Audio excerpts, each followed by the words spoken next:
Alessandra Moretti, partiamo da questo numero, 51.043. Sono le preferenze che lei ha raccolto in questa campagna elettorale per le europee, un numero importante, un numero su cui lei ha scommesso, ma dica la verità adesso, a bocce ferme, ci sperava?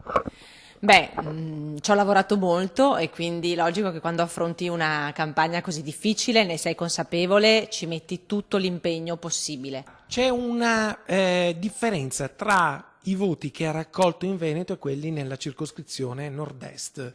In Veneto variati sopravanza, nella circoscrizione nord-est lei dà la stoccata finale e riesce a essere eletta. Come legge questi due numeri?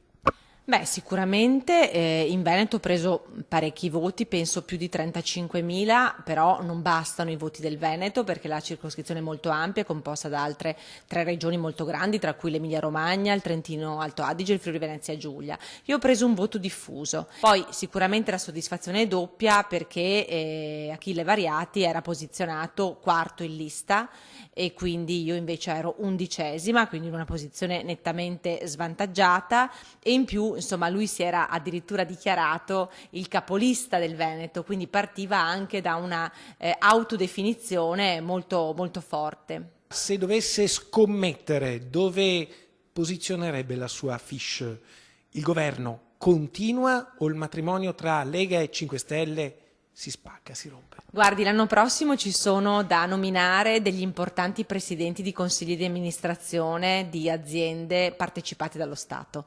Io credo che sia Salvini che Di Maio vorranno essere loro a decidere chi ricoprirà certi ruoli e quindi per le poltrone ovviamente staranno molto attaccati a lei loro.